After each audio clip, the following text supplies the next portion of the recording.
अस्सलाम वालेकुम जी। आप देख रहे हैं वकास अजीज ऑफिशियल और मैं हूं वकास अजीज।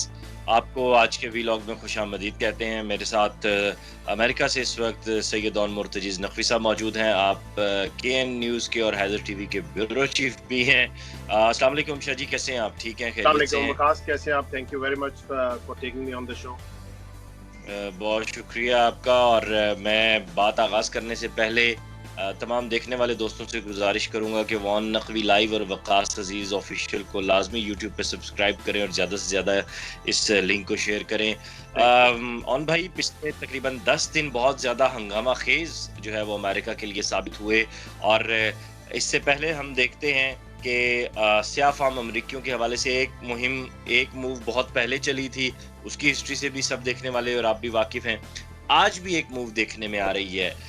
क्या देखते हैं आज के अमेरिका को आप? वकास, ये बहुत ही इस वक्त आपने मैं आपको पहले तो कंग्रेचुलेट करूंगा। बहुत रेलेवेंट टॉपिक आपने उठाया है, क्योंकि शायद पाकिस्तान में लोग टीवी पे हंगामे तो देख रहे हैं, उनको उस बैकग्राउंड का अंदाजा नहीं है। तो मैं आज आपके प्लेटफॉर्म से, वकास ऑफिशियल से, मैं बताना चाहूंगा कि ये जो सारे हंगामे हैं, ये एक रात में या एक जॉर्ज फ्लॉयड की हलाकत के बाद ये स्टार्ट नहीं हुई। इसकी एक बैकग्राउंड है। और मार्टिन लूथर किंग से लेके आज तक जितने अमेरिकन, इनको अमेरिकन, अफ्रीकन अमेरिकन की टर्म यूज होती है, क्योंकि ब्लैक की टर्म यहाँ पे अच्छी नहीं समझी जाती। तो जितने भी अमेरिकन, अफ्रीकन अमेरिकन लोग, उनकी डेथ हुई पुलिस के हाथों या सफेद फामों के हाथों, तो उसकी एक प्रॉपर उसकी एक बैकग्राउंड, एक हिस्ट्री है। और जिसका हम अभी जो क्लाइमैक्स है, हम जॉर्ज फ्लॉयड की एक सफेद फाम अमरीकी डेरेक, जो कि पुलिस ऑफिसर है मिनियापोलिस का, उसके हाथों जब उसकी डेथ हुई, तो फिर इनफ इज इनफ वाला एक सेंटिमेंट फैला और एक ऐसा एहतजाज शुरू हुआ मिनियापोलिस से, जो इस वक्त 40 शहरों से ज्यादा अमेरिका के, उसने उन हंगामों को और एहतजाज ने 40 शहरों को अपनी लपेट में ले लिया। सही। हालांकि वो डॉलर का जो कजिया बना था, वो नोट भी बाद में दुरुस्त साबित हुआ। और मार्टिन लूथर किंग से हमने बात आगाज की। अब आप देखते हैं कि स्याह फार्म और या फिर इवन दो ये जो वबा के दिन थे, इनमें भी ट्रम्प ने जो सफेद फार्म, जो वाइट अमेरिकन थे, उसने उनको रोड पे आने का कह दिया था और वो सारी चीजें। बाकी बातें बाद में करूंगा। पहले दिलचस्पी जिससे मेरी बहसियत सहाफत और सियासत के तालिब इल्म के तौर पे है, अगले इलेक्शंस पे इसके कितने असरात देख रहे हैं आप? विकास, मैं थोड़ा सा चाहूंगा कि हम अपने नाजरीन को जस्ट अ मिनट हम उनको ये बताएं कि हुआ क्या था, क्योंकि बहुत सारे लोगों को ये तो पता है कि एक स्याह फाम आदमी की डेथ हुई है एक वाइट अमेरिकन पुलिस ऑफिसर के हाथों, और हंगामे फूट पड़े हैं। फिर लोग मुझसे पूछ रहे हैं फोन करके कि ऐसी क्या क़यामत आ गई, ऐसी क्या वाकया हो गया कि जिसकी वजह से इतने बेहंगम लोग बाहर निकल आए और इतना शदीद एहतजाज। तो वकास, ये 25 मई की शाम का वाकया है, आफ्टरनून का वाकया है, जब एक ग्रोसरी स्टोर, जिस तरह हमारे करियाने की दुकानें होती हैं हर गली के कॉर्नर पे, करियाने की दुकान में जॉर्ज फ्लॉयड, जो कि एक सिक्योरिटी गार्ड था एक बार के अंदर, वो वहां गया और उसने सिगरेट खरीदे। और सिगरेट खरीदने के लिए उसने $20 का बिल दिया। अमेरिका में नोट को बिल कहते हैं। तो वो जब उसने बिल दिया, सिगरेट लेके वापस आया, तो उसके जो सेल्समैन था वो बाहर भागा भागा उसकी गाड़ी में आया और उसने उससे पूछा कि जी, ये आपने हमें जाली नोट दिया है। यहाँ से बात शुरू हुई। मैं इसको मुख्तसर करूंगा। उन्होंने पुलिस को कॉल की, मिनियापोलिस पुलिस डिपार्टमेंट के ऑफिसर्स वहां पहुंचे, और डायरेक्ट नामी एक ऑफिसर, वकास ये बहुत इंपॉर्टेंट है क्योंकि इसकी बैकग्राउंड के लिए इतना फ्लेयर अप क्यों हुआ है। डायरेक्ट नामी एक ऑफिसर जिसने आके इसको अरेस्ट किया, हथकड़ी लगाई और इसको गाड़ी में बिठाने की कोशिश की जॉर्ज फ्लॉयड को। तो जॉर्ज फ्लॉयड जो है, उसको एक फोबिया था जिसको क्लिस्ट्रोस्कोपिक कहते हैं, जिसमें आप तंग जगह पे नहीं बैठ सकते।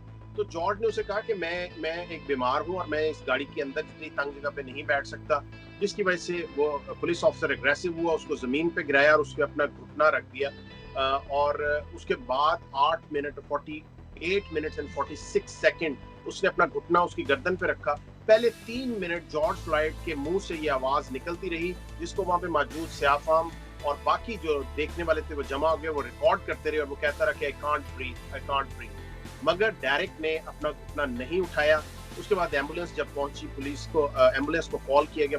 एम्बुलेंस जब पहुंची तो 3 मिनट के बाद जॉर्ज फ्लॉयड की आवाज आना बंद हो गई। तो 8 मिनट 46 सेकंड तक घुटना उसकी गर्दन पे था और लोगों की दरखास्त पे भी डेरेक ने अपना पांव उसकी गर्दन से नहीं हटाया। और जिसके बाद ये हंगामे के बाद पहले भी कहा जा रहा है कि उसकी शिकायत पहले भी इस तरह की मौसूल हो चुकी हैं और वो एक मुतासिब अमरीकी बताया जा रहा है। बिल्कुल विकास, उसकी जब अब चूंकि चीजें जब लाइमलाइट में आई हैं तो जब इन्वेस्टिगेशन हुई है तो उसमें ये पता चला है कि डेरेक के अगेंस्ट 8 एक्टिव एप्लीकेशंस और केसेस चल रहे हैं रेसिज्म के, और जिसमें ये साबित हुआ है कि वो पर्पसली पीपल ऑफ कलर को और जो इमिग्रेंट कम्युनिटीज हैं उनको टारगेट करता था, और उसका मुंतकी अंजाम जो है जॉर्ज फ्लॉयड की मौत पे ये पहुंचा। और अब मैं बताता चलूं कि इन हंगामों के बाद इस वक्त उसको डेरेक को चार्ज कर दिया गया विद मैनस्लॉटर। सही सही। इस वक्त वो जेल में है, क्या डिटेल्स हैं उनके हवाले से? विकास यहाँ पे एक बड़ा ये भी बड़ा एक इंटरेस्टिंग ट्विस्ट है आपके नाजरीन की मैं इंटरेस्ट के लिए बताऊंगा कि असल में जो जेलों में, अमेरिकी जेलों के अंदर जो मुख्तलिफ गैंग्स मौजूद हैं, और उन जेलों के अंदर जब कोई ले जाया जाता है और स्पेशली जब कोई नस्ली तासुब का और खास तौर पे जब कोई पुलिस ऑफिसर ले जाया जाता है तो उसकी जान को बेइंतहा खतरात लाहक होते हैं, और उसको बाकी कैदियों से, क्योंकि अक्सरियत स्याह-फाम लोगों की है जेलों के अंदर, तो जब जेलों में किसी वाइट अमेरिकन या पुलिस ऑफिसर को ले जाया जाता है तो उसकी जान को शदीद खतरात होते हैं। इसलिए अभी तक डेरेक की 3 जेलें तब्दील की जा चुकी हैं और वो इंतहाई प्रोटेक्टिव कस्टडी यानी एक सेल के अंदर उसको इंतहाई लोगों से, बाकी लोगों से सेपरेट रखा गया। सही। अब आते हैं उस मेरे क्वेश्चन पे कि अगला इलेक्शन अब ट्रंप के लिए कैसा रहेगा, क्या देख रहे हैं उसमें? प्रकाश, ये बड़ा इंपॉर्टेंट क्वेश्चन आपने पूछा है, क्योंकि प्रेसिडेंट ट्रंप के बारे में मैं बताता चलूं कि जो उनका एटीट्यूड है towards minorities, immigrant communities, Muslims, black community, वो एक तरफ रखें तो उनका हम दौरे हुकूमत पीछे देखें तो उसमें जो उनकी सबसे बड़ी कामयाबी है वो नंबर्स हैं, यानी इकोनॉमिकली अमेरिका को उन्होंने काफ़ी स्ट्रॉन्ग किया है, जिसमें उन्होंने बाहर जो गैर ममालिक के साथ अपना एटीट्यूड चेंज किया है। जो अमेरिका का बहुत लीनियंट रवैया होता था, लोन्स और इस तरह की जो ग्रांट्स होती थी वो उन्होंने बंद की हैं, और उन्होंने कहा कि जी it's not free money for everybody. तो उसकी वजह से बहुत ज़्यादा जॉब अपॉर्चुनिटी अमेरिका में पैदा हुई, इकोनॉमिक एक्टिविटी जनरेट हुई, और अमेरिका में जो देखिए हर मुल्क में जो एक तनासुब देखा जाता है, इकोनॉमी का ग्रोथ रेशियो देखी जाती है, वो अनएम्प्लॉयमेंट नंबर से देखी जाती है।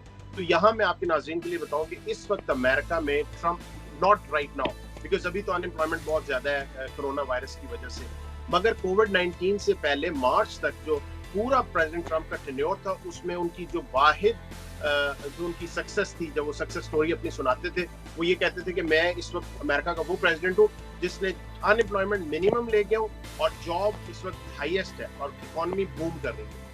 तो ये था उनका क्लेम कोविड-19 से पहले, मार्च 2020 से पहले। उसके बाद जब कोविड-19 आया, I am coming back to your question, कोविड-19 के बाद आपको पता है कि जॉब, सब लोग घरों में सोशल डिस्टेंसिंग हो गई, सब लोग घरों में क्वारंटीन में चले गए, कोई जॉब्स, शॉप्स सब कुछ बंद हो गया। उसकी वजह से जॉब जो है वो सब लोग अनएम्प्लॉयमेंट पे चले गए। तो वो जो ट्रंप का क्लेम था अनएम्प्लॉयमेंट मेरे वक्त में सबसे कम थी, वो उसका तासुर खत्म हो गया। अनएम्प्लॉयमेंट अपने इस वक्त हाईएस्ट पॉइंट पे है in the history of American politics.